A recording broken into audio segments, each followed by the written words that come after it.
They don't hate me because I'm beautiful. They hate me because I'm a model, I have my own business, and I'm much more successful than you are.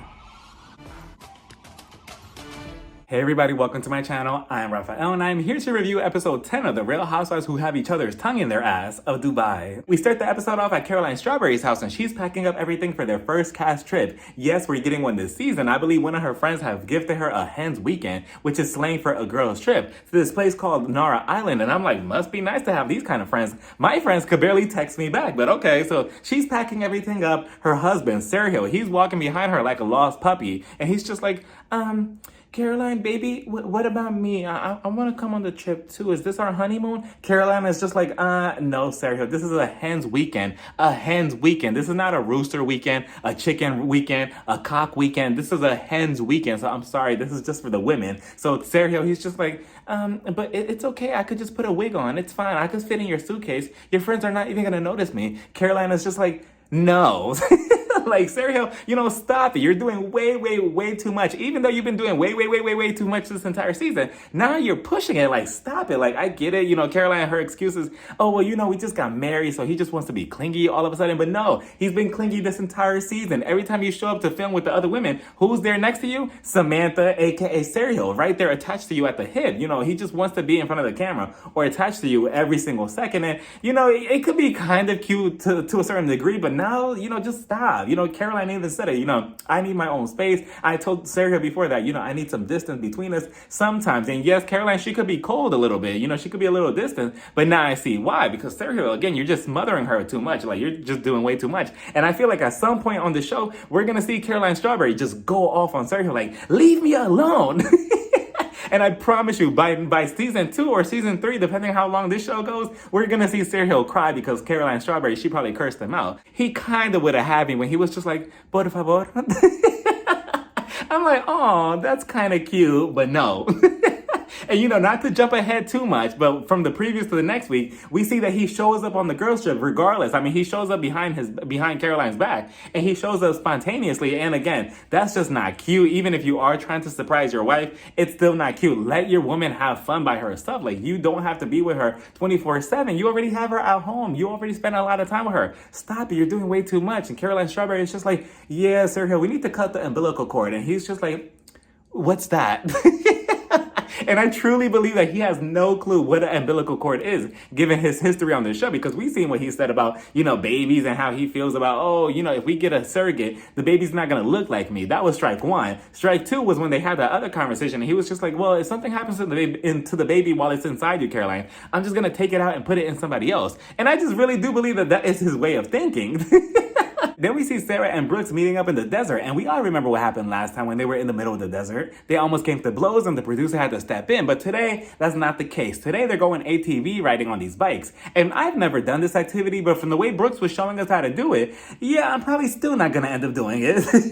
Like, I'm not going to risk becoming an ATV sandwich if it tilts over and it just falls on me. But before that, Sarah, she gives herself and Brooks a head wrap. I believe it was called a gutra, and the use of it is if you go in the middle of the desert, it stops sand from getting in your ear or in your hair or just messing up your hair in general. Speaking of, can we talk about Sarah's new look in her confessional? That baby blue dress with the headscarf? Such a beautiful look. I think that's probably one of my favorite looks from Sarah this whole entire season. So back to the desert, we see her and Brooks just riding through the desert on their ATVs. They're going up and down these hills. We see Brooks. She's coming down a hill and all of a sudden the whole ATV that she's sitting on, it starts tilting and she falls over. And I'm like, uh-oh, what's happening? Are we going to need a new housewife for next season? What's happening? So she falls over the whole ATV. It looks like it's about to slam on her. Luckily, it doesn't. It balances itself back to the ground. And I'm like, okay, we got that out the way. So eventually her and Sarah, they sit down to have this picnic. And I'm like, in the middle of the desert. And then at the bottom of the screen, it said 98 degrees. And I'm like, absolutely not. I've said it before and I say it again that me and the heat just do not mix.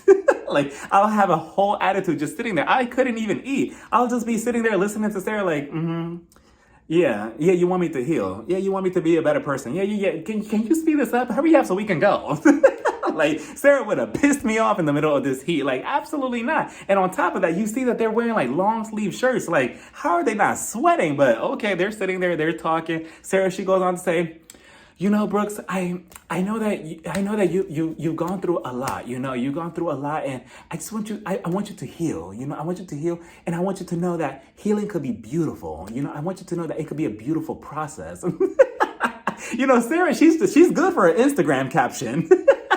Brooks goes on to ask Sarah, so Sarah, how long did it take you to heal after your marriage, after your divorce? Sarah goes on to say, it took me about 2 years. You know, after I had a hot girl summer and a hot girl winter and a couple of tequila shots, I was better. I was healed. So I feel like the same way it could happen to you. I know that it could happen to you because I know that you're an amazing person. And if you ever need somebody, I'm here for you. That's why when I hug you and I hold you tight, it's to show you that I'm there for you in the support, that I'm there for you as a best friend. I could be there for you. Brooks is just like, okay, but I don't want that.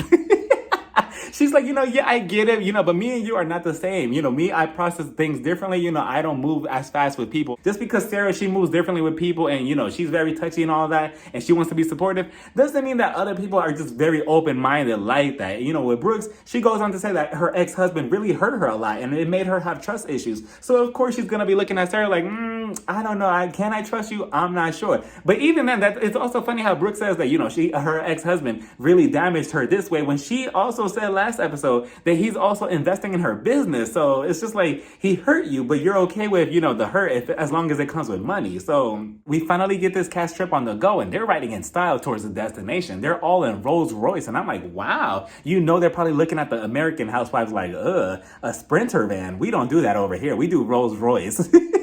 What is that? Get your budget up. So we see Caroline, Brooks, and Strawberry. They're in one together. We see Sarah and Nina in another. Ayan and Lisa, they're in their own car as well. And again, this car right here is just so beautiful. I think if I had to really choose a dream car, it'll be a Rolls Royce. It's just so pretty. So they're on their way to the destination. Their first stop is this boat that has to transfer them to the, I was about to say the land of Narnia.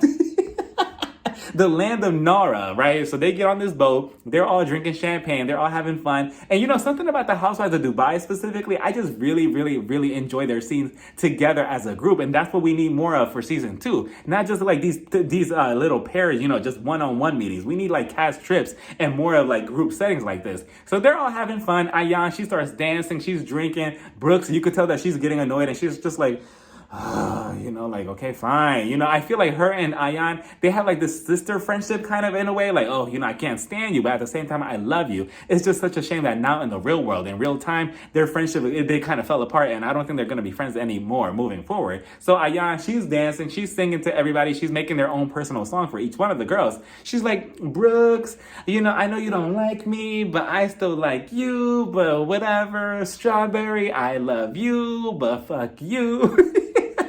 And eventually she just ends up flashing her ass to Strawberry. Strawberry's just looking at her like, oh my heavens, what is this? So they get to the destination, right, at this beautiful house on this island. And Strawberry, she goes on to tell us that I believe the house goes for $50,000 a night. And I'm like, $50,000 a night? For all that money per night, it better come with a shopping spree, all-you-could-eat buffet, free liquor, and a man. Maybe even 2. 3 if I'm feeling nasty, but the house, it looks nice, right? Everybody's looking at it. They're all going through it, choosing their rooms. And this is where Strawberry fucked up because she should have had a game or something set up already. You know, this is the Housewives. You don't just choose your room. You know, you have to fight for it. So Strawberry, you should have told them like, okay, whoever jumps in the pool first with their clothes on, they get to pick whatever room. But no, they're all just walking around peacefully. Nina not Nina, Sarah. She's just like, you know, I want to be peaceful. You know, everybody's going to fight for the rooms and I want to be peaceful. So I'm just going to, you know, choose whatever room and I'm going to be okay with it and they could choose whatever. And I'm like, no, Sarah, this is the Housewives. You have to fight to the death for your room on vacation. You don't just come in here like, oh, you can have whatever you want. No, we need drama. So step it up. So she gets the bunk bed room, and I believe her room was cute, but she's like in this cubicle, and I'm like, for $50,000 a night, I'm living in a box? No, I don't think so. I mean, it's spacious enough, but the claustrophobia in me will be like, no. So everybody else, they're all going through the rooms. The rooms, again, I'm judging this based off the price of $50,000 per night. You know, for that amount, I'm just looking at the rooms. I'm like, it's pretty basic. I mean, the house looks beautiful from the outside and from the inside. The interior kind of looks nice, but the room specifically, I mean, Okay, I mean, the most I would give it is like $300 a night. Like, that's it. I mean, I don't know. It looks like the Hilton Hotel. Ayan, I believe she's looking at Lisa's room. They're all in her room. She's like, wow, Lisa, your room is so nice. It's so beautiful. Wow, it's so gorgeous. Brooks, for some reason, she doesn't like that. And she's like, Ayan, can you please get your tongue out Lisa's ass? It's so far up in her asshole. Ayana's just like, no, I like having it there. I'm like, wait a minute, Ayan, please explain. So there, she's going back and forth with Brooks. She's like, Brooks, you're just mad because me and Lisa, we're best friends and you have no best friend and nobody likes you, blah, blah, blah. Brooks is just like, well, Lisa's my friend as well. Lisa, she's just looking at both of them like, I can't stand both of you bitches, but but okay. And did you catch what Ayan said in her confessional when she said, I don't get why Brooks is assuming that my tongue was in Lisa's asshole. I have never put my tongue in anybody's asshole, but I would try it. Like, Ayan is something else. Andy and Bravo put her on season 4 of the Real Housewives Ultimate Girls Trip. That is all. They all start getting ready for their first dinner here on the island. So then Ayan and Brooks, they go to the side. Ayan, she tells her, can you curl my hair? But at the same time, I want to know, why do you think that my tongue was in Lisa's asshole? My tongue was never in anybody's asshole. Why would you say that? And what was so funny is that she was so serious. She was so concerned. Like, why would you say that about me? It was like somebody spread a really bad rumor about her. Brooke, she goes on to tell her, that's a figure of speech. I didn't mean it literally. I was just saying that why you always have to be her hype man? You always have to agree with everything that she's saying. If she says something, you always have to be there in the background like, yeah, I agree. And again, I don't see what the issue is. Ayan, her energy is always at a 10. So of course, it's going to sound like she's a hype man 24/7, regardless of who she's talking to. Brooks, I don't get how you handle your friendships. Like, you obviously don't hype your friends off at all, because if this is what you're judging her on, who knows how you handle other people or your friendships specifically. Ayan, she's like, well, I'm not really anybody's hype man. That's just the way it is. If I agree with it, it is what it is. But eventually they came to a conclusion like, you know what? It's fine. Me and you are still friends. Me and Lisa are friends. It is what it is. They hugged it out. That was that. Meanwhile, we have Strawberry and Nina. They're getting ready. Caroline, I believe she convinced Nina like, oh, maybe we should wear some pajamas to this dinner. And I'm like, pajamas? Strawberry? Absolutely not. That is strike 2 for you as a host of this cast trip, because strike 1 was when we all arrived at this house and nobody fought for the rooms. Everybody was just like, okay, I'll go to this room. Yeah, this room is mine. That's that. No, we needed drama and you didn't give us that. You didn't give us a game or anything. And now you want to wear pajamas? Absolutely not. That is strike 2. It'd be different if the pajamas were like, you know, something nice or like high couture or something. No, it was just some regular silky pajamas. So meanwhile, downstairs, we have Brooks and Lisa. They show up. You know, Lisa looks so good in that dress. I mean, Lisa, she is the human embodiment of a doll. She is literally a human doll. And she knows it too. She knows she looks good. She was just standing there in that black dress. She was just like, yeah, get every inch of this body. I'm like, Lisa, sit down, please. So they all sit down. Ayan, she comes down as well. And I believe Sarah, she also comes down too. The last two who came were Strawberry and Nina. They came out in their pajamas. Ayan is looking at them like, yeah, this is why you got to be careful of who you surround yourself with, because then you start dressing like them. AKA Giselle and Robin. So they sit down. Ayan, she tells Caroline Strawberry, you know, Strawberry, I'm so sorry that I judge your relationship with Sergio because he's too young for you and the whole age difference. I'm glad that you found your soulmate. And it doesn't matter how long it took. You know, it doesn't matter that it took you like 60. How old are you? 65? 70? Oh, you're 45. It doesn't matter it took you this long. I'm glad that you found your husband now and your soulmate, even though by season 2, you might divorce. But I'm still happy that you have him regardless here. So I'm sorry for that. Has he taught you any Spanish? I'm like, what kind of segue is that? But Strawberry, she goes on to say, well, he's taught me the bad words. Like, he taught me how to say cabron. And I'm like, oh my. So then Nina, this is where I was dying, because Nina's like, oh yeah, did he teach you how to say puta?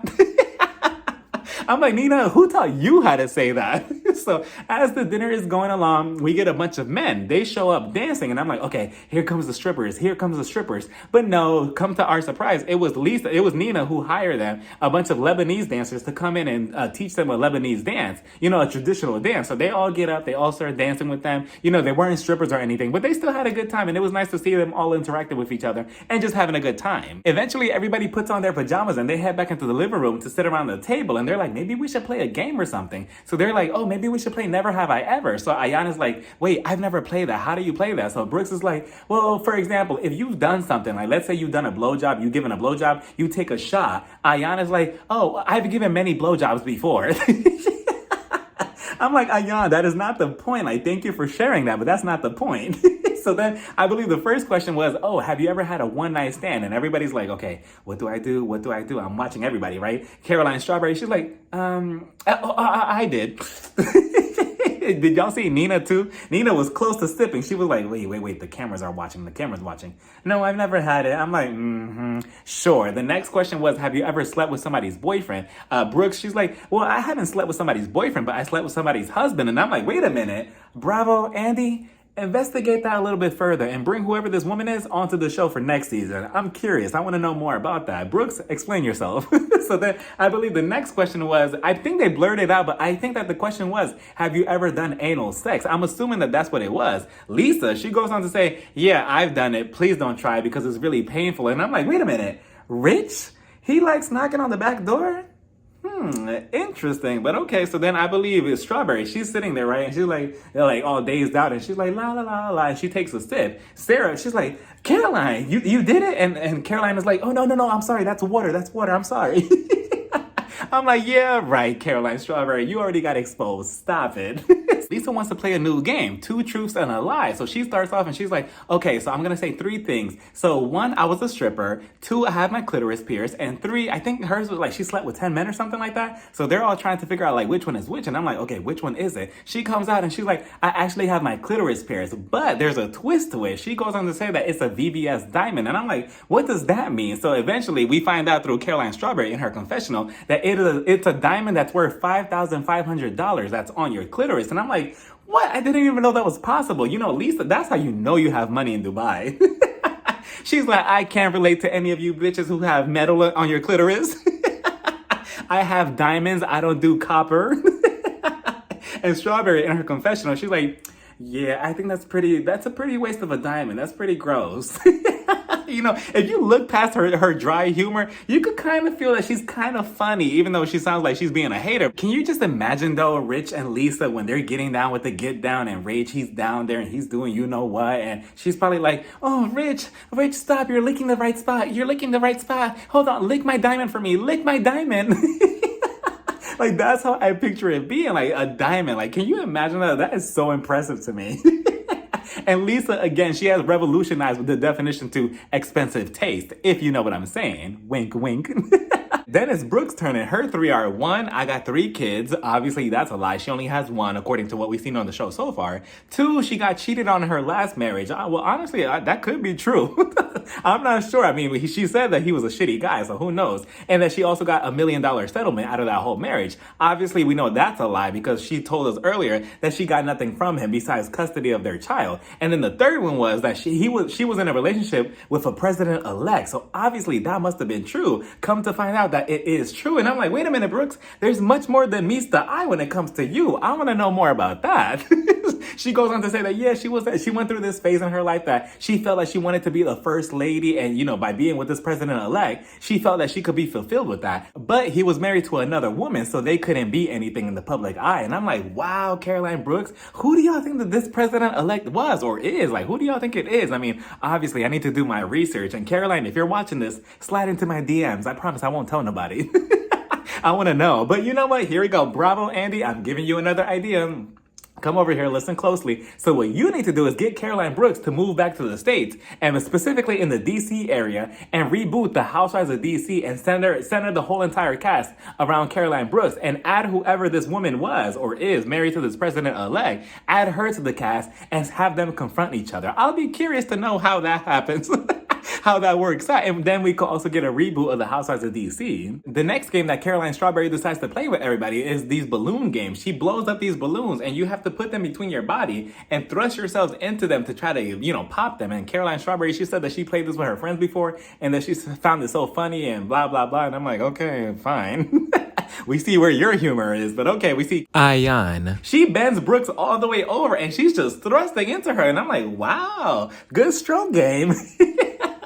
She's like, I'm a baller. I'm good at anything. You know, there's nothing that I'm not good at. Obviously, we see she's not lying. But, you know, the messy part of me, even though I love that they were all having fun, they were all having a good time, they were all sharing about each other, even though I love that, the messy part of me was just like, I would have been like, you know what? Forget these balloons. Let's go around in a circle and let's say our first impression about each other. Better yet, tell me somebody in this group right now that you don't like and why.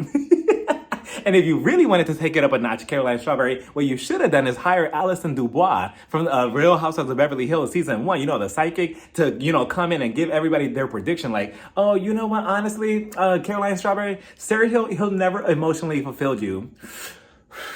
Know that. But again, that was just the messy side of me. The other side of me was just like, okay, at least everybody's having fun. They're all having a good time and they're all getting to know each other. The next day, everybody's waking up in their own room. They're all calling their family. We start off with Sarah. She calls her son to make sure that he's doing his homework. But Sarah, I'm curious to know, that hat that you wear in every single scene, is it glued to your head? Like, every single scene, she's always wearing that hat. I mean, she woke up and what does she look like? She looks like this. And I'm like, you just woke up and you already have the hat on your head. But okay, maybe that's just her style. So then we move over to Lisa. She's calling our husband Rich, and she's like, Rich, I really miss you. I miss you so much. I'm away for you for a couple of days. Rich is like, yeah, I'm gonna make you pay. I'm gonna make you pay. And I'm like, ooh, what do you mean by that? If I was Lisa, I would have been like, oh, really? You're gonna make me pay? Well, don't worry. My diamond is ready for you, if you know what I'm saying. So then we move over to Caroline Brooks. She's calling her son to check up on him. Everything is good. Everybody else, they all reunite downstairs for a brunch right outside on the patio. It looks nice. It looks, the weather's all good. They're all talking about spirits. And then this hits close to home to Lisa. Lisa, she goes on to tell us a little bit more of her and her backstory with her brother. He was unfortunately killed, but his spirit still roamed in Lisa's head, in her dreams specifically, because she would dream about him and he would tell her, oh, well, my killer's still out there. He looks like this. He looks like this. He's located in so and so and so. And Lisa, she would tell Rich, like, Rich, I'm having all these dreams. Rich, he would look at her like, I'm not sure how I feel about this. Maybe we should get you help, because why are you dreaming about a spirit telling you that so-and-so, you need to go so-and-so? Meanwhile, she's living in Dubai, but her brother is telling her in her head, in her dreams, like, oh, you need to go to New York. That's where my killer's at. So eventually she connected everything and it led to finding her brother's killer. And I'm like, wow, I got goosebumps listening to that and, seeing her getting all emotional, because me personally, especially in the Latino culture, it's all true. I believe it because I witnessed a couple of things, with spirits and stuff. And I believe everything that Lisa is saying. It just doesn't come out of thin air. It's not just by coincidence that you're having dreams like that. Like, there's a meaning behind it. And even though Lisa's situation with her brother is really tragic and unfortunate, I was actually appreciative of her actually opening up and actually giving us a little bit deeper about her, a little bit more in depth about her, because so far I like her on the show and I enjoy her on the show as well. But, so far she's only been kind of the beautiful one on the show. We haven't really gotten to know really much about her and her mom, her family, nothing like that besides her family at home with Rich and her children. We haven't really gotten to know Lisa as a deeper person. So I'm glad that we got a little bit more personal with this conversation about spirits. So after the brunch, they all hop on bikes and they ride down to the beach, or so they thought, because Caroline Strawberry, she has this whole activity ready for them at the beach once they get there. So they get there, they're like, oh my God, we're gonna go on the beach. We're gonna go on the beach. Strawberry's just like, no, we're not. We're gonna go do this activity. This surfboard activity thing, I don't even know what you call it. You stand on a surfboard and you have to basically go back and forth and try to balance yourself. I've never done it. I've seen this in person a couple of times, but I've never done it because I don't know if I can balance myself without breaking a bone, and I'm not gonna risk that. But Strawberry, I did like her swimsuit. I love that crystallized green swimsuit that she had on. It looks so good. She looks good in it. Sarah goes on to tell Strawberry that she can't just get on this activity with just anything on. She has to have her wetsuit on, because as a conservative woman, she can't just put her body out there on display. And I'm like, oh, okay. So she also gives us a little bit more detail of the culture in Dubai. And she's like, as an Emirati woman, you typically have a wetsuit on. You don't have a typical bathing suit on, but you could. That's your option. But typically it's a wetsuit. And I'm like, okay, I appreciate it for Sarah. Every other episode, she's giving us details of the culture in Dubai. I appreciate that. And I also appreciate that her as a conservative woman, it doesn't stop her from doing the activities.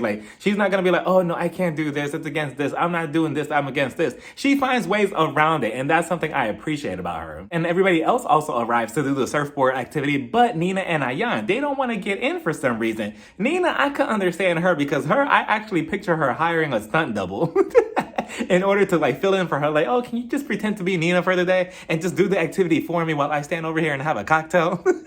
But Ayan, I'm surprised she didn't get in it, because usually she's all down for anything, but no, she wasn't down to do it at all, or to even get into the beach. So she just stood on the sideline drinking the pina colada with Nina, which honestly is not a bad option either. But for the most part, everybody else, they were all just getting slammed against the wall. One by one, they were trying to catch each other's balance. And what's her name? Sarah. She was putting up a good fight. She was like, I like challenging myself. I like it rough. And I'm like, ooh.